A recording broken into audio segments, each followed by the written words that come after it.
다음 얘기가 팬덤 관련 얘기인데 제명인의 마을이라고 해서 이재명 대표의 팬카페가 있었습니다. 근데 여기에 이장직이라고 해가지고 이걸 내려놓는다고 했대요. 근데 과거에 보면 이때 이 제명인의 마을의 이장직을 사퇴하라고 요구가 있었어요. 그런데 이번에 내려놓은 겁니다. 그때 영상 한번 보겠습니다. 이장직이 굉장히 좀 핵심.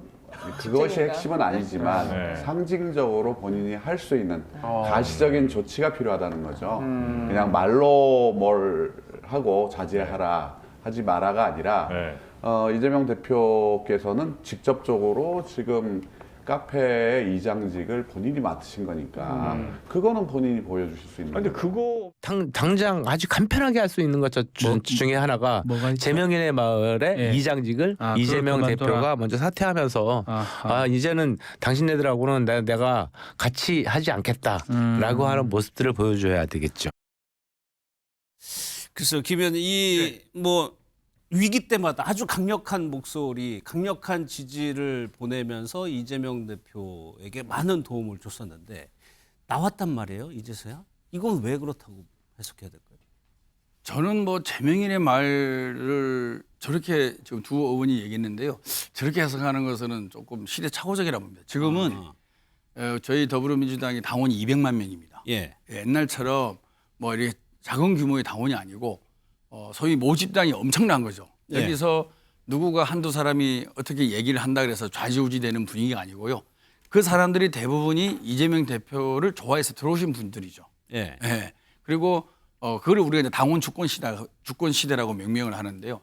이제는 당원이 적극적으로 의사 표시도 하고 당무에도 일정 정도 의견도 내고 당의 인사에 있어서도 본인의 투표권을 행사할 수 있는 그런 시스템으로 가는 과정에 있는 겁니다. 예. 그러니까 이 과정을 이해를 못하면 옛날식 사고방식을 갖게 되면 마치 지도자가 몇 명을 이렇게 지시를 내려서 예. 뭐 집단적인 문자를 보내게 하고 뭐 이렇게 오해를 할 수가 있는데 예. 지금은 그런 구조가 전혀 아니고요. 당원들끼리의 집단 지성이 잘 모입니다. 그러니까 예. 제명인의 마을은 이재명 대표를 좋아하는 당원들이 모인 카페예요. 예. 카페고 이장이란 단어는 김두관 의원이 이장 출신 아닙니까? 그렇죠. 그러니까 작은 마을에 심부름꾼 이런 개념의 이제 이장으로 해서 그 카페를 만든 사람들이 이재명 대표를 위해서 만들었으니까 이재명 대표를 이장이라는 그러니까 이장이라는 표현은 권리가 군림하는 자리가 아니잖아요. 네. 동네 굳은 일, 어려운 일, 힘든 일을 심부름해 주는 게 이장입니다. 그래서 이장 이렇게 이재명 대표를 세운 거거든요.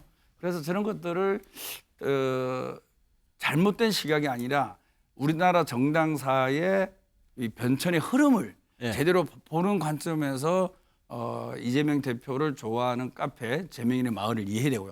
그럼에도 불구하고 그러니까 왜 굳이 그러면 나올 필요는 예, 없는 거죠. 그럼에도 불구하고 예.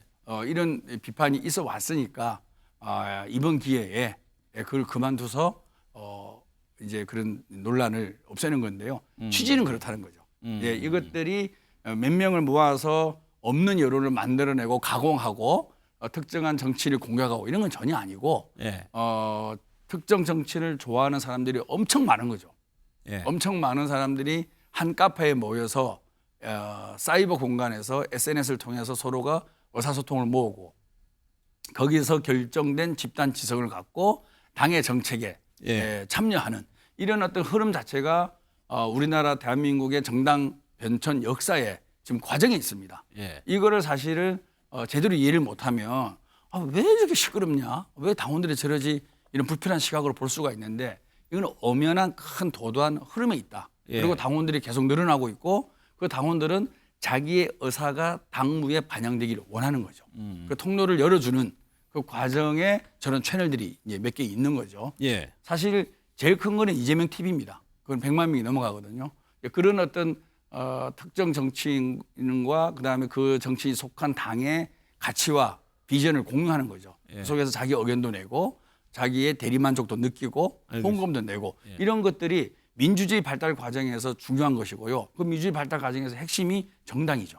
정당도 이제는 몇몇 국회의원과 몇몇의 지도자가 의사결정을 하는 예. 하는 것이 아니라 당원들의 많은 참여 속에서 민주적인 의사결정을 갖추는 그 그 과정에 있다라고 해석해 예. 주시면 좀 이해가 됐습니다. 아니 앞서 홍 시장이 오세훈 시장 이제 옹호한 게 수도권 민심 얘기를 했는데 네. 이것도 마찬가지입니다.